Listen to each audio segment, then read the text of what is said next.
उसे नहीं बचा पाओगी। ये जानते हुए भी तुम लगातार कोशिश करती रही। इससे पब्लिक को एक झूठी उम्मीद मिली। तुम अगर चाहती तो उन्हें लाठीचार्ज से भगा सकती थी। उन्हें खुश करने के लिए टाइम वेस्ट क्यों किया? बच्ची को बचाने के लिए कोई और ऑप्शन बचा है? मुझे क्लियरली बताओ। एक रास्ता है मैडम। एक ऑफिसर है जिसने एक रोबोट बनाया है ऐसी स्थिति के लिए। ये बात मुझे पहले क्यों नहीं बताई? बहुत कोशिशों के बाद कल उसका नंबर तो मिला, लेकिन नंबर नॉट रीचेबल मिल रहा है मैडम। आप अगर कहें तो एड्रेस पर ट्रेस करें। उससे मिलने की कोशिश करो। देखिए मैडम, ईस्ट में एक गांव है जहां का वो रहने वाला है। हमने ऑलरेडी वीएओ को उसके घर भेज दिया है। उसे ढूंढकर तुरंत यहाँ ले आओ। मुझे वो किसी भी हाल में चाहिए। Okay ma'am.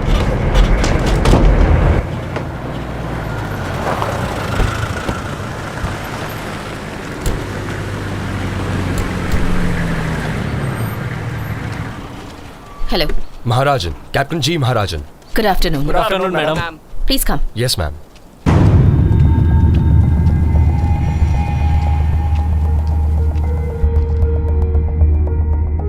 एक बच्ची है जो बोरवेल में फंस गई है। हमने सारी कोशिश कर ली पर हम कुछ नहीं कर पा रहे। अब आप क्या कर सकते हैं वो बताइए। बच्ची अब तक जिंदा है। जितनी जल्दी हो सके उसे बाहर निकालने की कोशिश कीजिए। क्या आपके पास कोई तरकीब है जिससे इस बच्ची को बाहर निकाल सकते हैं? I can understand. मैं इंडिकेशन इंजीनियर हूँ। यहाँ की मिट्टी नमी होने से पतला कीचड़ बन चुका है। खोदने से मिट्टी नीचे धंसने का डर है।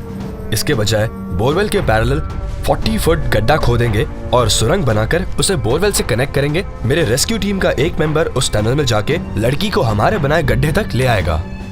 Are you sure about it? मेरे ख्याल से उसके बाद कोई दिक्कत नहीं होनी चाहिए। Okay, make it quick then. Go ahead. Carry on. Sure ma'am. सबको यहाँ से हटाओ। जी sir. I want this place clear. एक भी आदमी नहीं होना चाहिए। ठीक है सर। सबको यहाँ से हटाओ। Make everyone move. Come on, come on, move. उस तरफ, उस तरफ। पूरी जगह खाली करो। चलो, हटो हटो, जाओ Come on, तुम जाओ यहाँ से। I want this place clear right now.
Ma'am, there is a crack leading towards the child.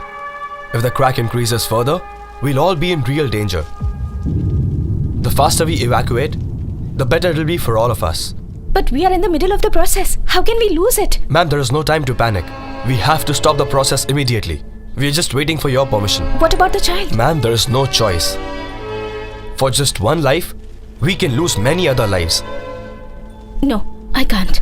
For safety, you can send the other workers out. But I will not stop this child rescue operation. Ma'am, I was just addressing the problems. Please don't misunderstand me. Okay. Do whatever you have to do. But we cannot stop this. This has to continue. Sure, ma'am.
Natural disaster rescue force ने borewell में फंसी बच्ची को बचाने के अपने उस mission को उस समय बीच में रोक दिया जब 40 फीट गहराई में टनल बनाते समय जमीन की ऊपरी सतह पर दरार आ गई। इस छोटे से गांव में जहां बच्ची बोरवेल में फंसी हुई है, उससे तकरीबन 25 किलोमीटर की दूरी पर आज ही एक रॉकेट लॉन्च हुआ है। रॉकेट लॉन्च करने में 800 करोड़ रुपए खर्च हुए।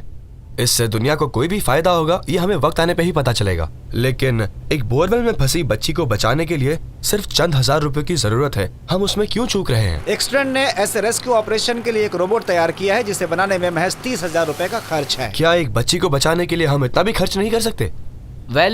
इस इन्वेंशन का बेनिफिट मेनली ग्रामीण इलाकों में रहने वाले लोगों को मिलेगा। ऐसे इन्वेंशन में पैसा लगा के इन्वेस्टर को वैसे रिटर्न्स नहीं मिलते जिसकी वो उम्मीद करता है। जाहिर है कि एक बिजनेसमैन के पॉइंट ऑफ व्यू से उसके लिए ये एकदम यूजलेस प्रोजेक्ट हो जाता है। एक क्रिकेट स्टार या फिर फिल्म स्टार में जो ग्लैमर होता है वो ग्लैमर इन ग्रामीणों में नहीं होता है। ऐसे होनहार लोगों को गवर्नमेंट और मीडिया को और इनकरेज करना चाहिए। ऐसे रोल मॉडल बनाने चाहिए जो इन्हें इनकरेज करे। हम सबका फर्ज बनता है कि ऐसे इन्वेंशन के बारे में पब्लिक में अवेयरनेस फैलाएं, लोगों को इसके फायदे के बारे में बताएं ताकि ऐसी घटना ना हो। और ये सब कुछ हम सबको मिलकर करना होगा। आप जानते हैं कि इंसान के बनाए रॉकेट की रफ्तार आवाज की वेलोसिटी से भी तेज तकरीबन 7 किलोमीटर पर सेकंड की होती है। लेकिन 96 फीट बोरवेल में फंसी लड़की दंशिका को बचाने के लिए घंटों से प्रयास हो रहा है, लेकिन अभी तक उम्मीद की कोई भी किरण नजर नहीं आई है। लेकिन जमीन से सैकड़ों मीटर नीचे हाइड्रोकार्बन या मीथेन निकालने की लेटेस्ट टेक्नोलॉजी हमारे पास ही है। लेकिन महज 90 फीट के गहराई से इंसान को निकालने की अब तक कोई टेक्नोलॉजी गवर्नमेंट नहीं बना पाई है। हमारे देश में टैलेंट की कोई कमी नहीं है, लेकिन उसका फायदा शायद फॉरेन कंट्रीज ही ज्यादा उठाती है। एक सीधा सवाल पूछती हूँ, क्या हमारे पास कोई और ऑप्शन नहीं है? मणिकुंदन को यहाँ पहुँचने में कई घंटे लग सकते हैं, शायद लेट नाइट भी हो सकती है। क्या तब तक हम एक बार और कोशिश नहीं कर सकते? मैडम, ऐसा नहीं है कि हम कोशिश नहीं करना चाहते। जो कुछ भी पॉसिबल था उन सारे के सारे तरीकों को हमने आजमा लिया मैडम। सच यही है कि हम इसके आगे कुछ नहीं कर पाएंगे। अगर हम कुछ कर सकते तो इस तरह से हाथ पर हाथ रखकर खड़े नहीं रहते। अगर ये बच्ची बोरवेल के बजाय कहीं किसी और जगह पर फंसी होती तो हम अपनी जान पर भी खेलकर उसे बचा लेते मैडम। आखिर सरकार हमें अपनी ड्यूटी पूरी करने के लिए ही तो तनख्वाह देती है। मेरे पास एक आइडिया है, क्यों ना किसी बच्चे को रस्सी से बांधकर अंदर भेजा जाए और दंशिका को बाहर खींच लिया जाए। मशीन में जान नहीं होती, बच्चे में होती है। मैं आपकी बात समझ रही हूँ, लेकिन प्रिकॉशंस लेकर प्लान आउट करके सेफ्टी रखते हुए हम ट्राई तो कर सकते हैं। बात तो सही है, लेकिन भेजेंगे किसको? ऑलरेडी सोच चुकी हूँ। अगर हम प्रिकॉशन लेकर आगे बढ़ें तो दोनों बच्चे सुरक्षित रहेंगे। हमें हमेशा पॉजिटिव सोचना चाहिए। बोरवेल में फंसी बच्ची की लाइफ ऑलरेडी खतरे में थी और गांव के लोग प्रशासन के प्रति वैसे ही काफी गुस्से में थे। और ऐसी सिचुएशन में तुम एक और बच्चे की जान रिस्क में डालने की सोच रही थी। इसीलिए एमएलए ने तुम्हें अपना डिसीजन चेंज करने के लिए कहा, लेकिन तुमने उनकी बात को नजरअंदाज कर दिया।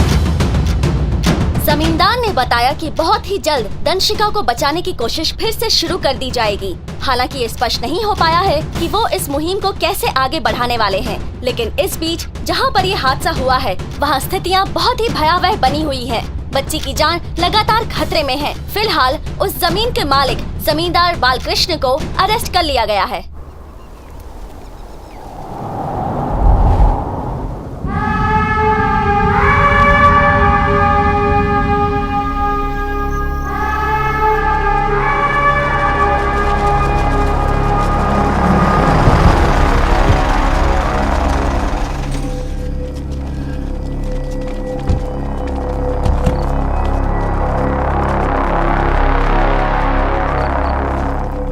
चल बाहर निकल, कोई नहीं चाहिए इधर। चल निकल यहाँ से। तेरे को अलग से कहना पड़ेगा क्या? तू भी निकल। यहाँ काम कर रहा हूँ सर। बहुत हो गया तेरा काम। क्यों मैडम जी, किसी की जान बचा के रातों रात लीडर बनने का सपना देख रही हो? इतना तमाशा आखिर किस लिए? लड़की बोरवेल में गिर के मरती है तो क्या कहेंगे? उसकी मौत हो गई। पर अगर कोई दूसरा मरा तो वो हत्या होगी। कल सुबह हर न्यूज चैनल पर यही ब्रेकिंग न्यूज होगी। ये मेरा एरिया है। पार्लियामेंट में जब इस पे सवाल उठेगा मैं जवाब दे पाऊंगा?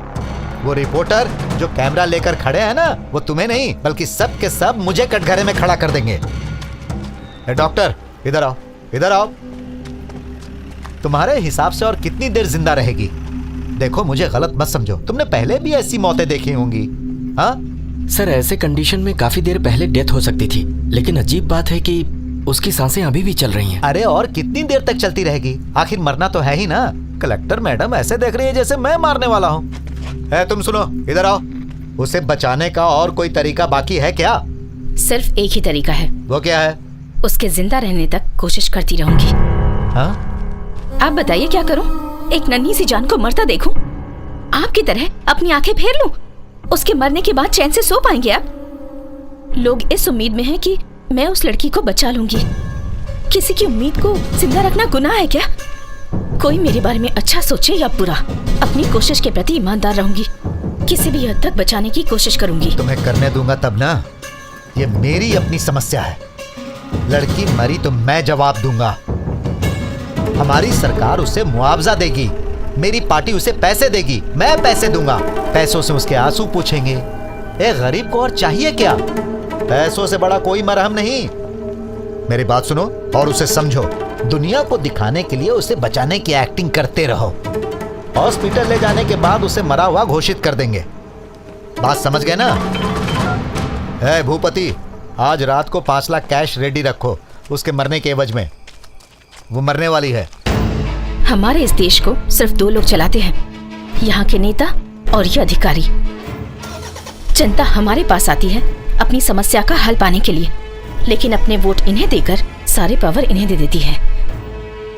ये सिर्फ इस बच्ची का मसला नहीं है, बल्कि इन्हें वोट देने वाले लोगों के विश्वास का है। जब ये नेता इन भोले भाले लोगों को गिरी हुई दृष्टि से देखते हैं, बहुत दुख होता है।